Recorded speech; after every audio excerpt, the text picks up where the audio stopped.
في آذار عام 2014 سحبت كل من السعودية والبحرين والإمارات سفراءها من قطر احتجاجا على تدخلها في شؤونها الداخلية وسعيها لتغيير أنظمة الحكم فيها.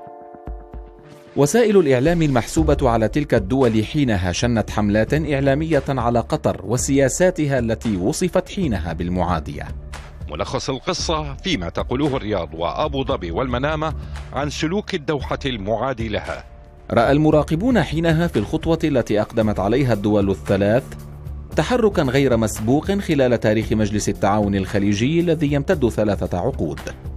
محطة الأخبار السعودية وقتها عللت القرار باستضافة قطر لشخصيات تهاجم الدول الأخرى وتحرض على الفتنة فيها، بالإضافة لدور المال القطري في تهديد أمن المنطقة، حيث أصبحت أراضيها ملجأ الأشخاص الذين يهاجمون نظام الحكم في السعودية والإمارات، آخرهم الدكتور يوسف القرضاوي الأب الروحي لإخوان العالم كلهم. فالمال القطري هدد أمن المنطقة ككل من خلال التقارير التي تحدثت عن دعمها لجبهة النصرة، بالإضافة إلى علاقات الصداقة والشراكة التي تربط قطر بإسرائيل. كما اتسمت قطر بعلاقات صداقة وشراكة مع إسرائيل.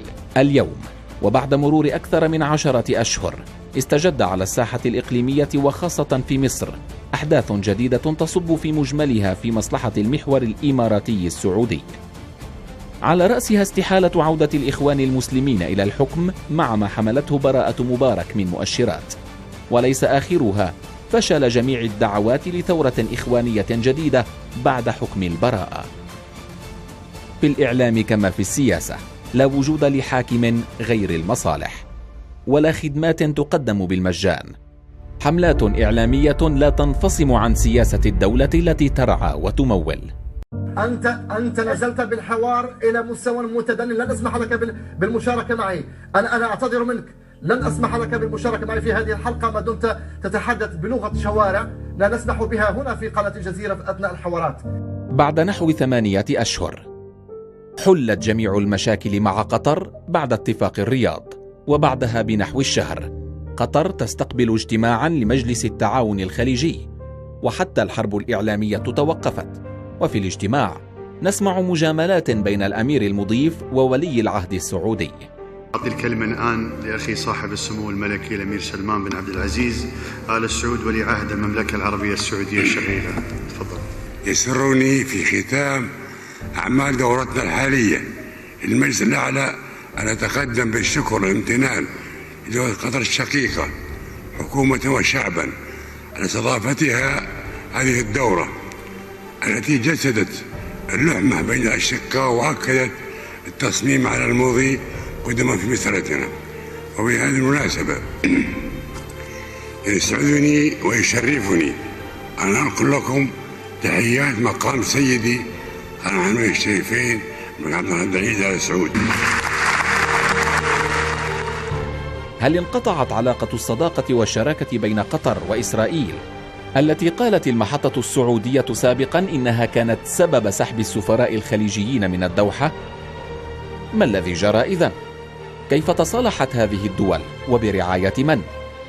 إنها المصالح التي دفعت بقطر أن ترفع يدها عن القرضاوي، ودفعت بها أيضا لإيقاف تمويل الإخوان في مصر ولو ظاهريا. أما السعودية والإمارات فالخطر الداعشي بات حقا قاب قوسين أو أدنى، وبات من المصلحة التنسيق مع قطر التي تتشارك مع تركيا في العلاقة مع داعش.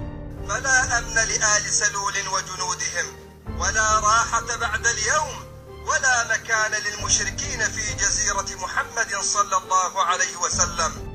تهديد يبدو أنه وضع حيز التنفيذ، ومن إشاراته ربما قتل الخبير الدنماركي في الرياض، وكذلك قتل معلمة أمريكية في الإمارات وغيرها، وكلها جرائم تبنتها داعش الذي ترفض المحطة القطرية حتى اليوم تسميته باسمه وتصر على إطلاق مصطلح الدولة الإسلامية عليه.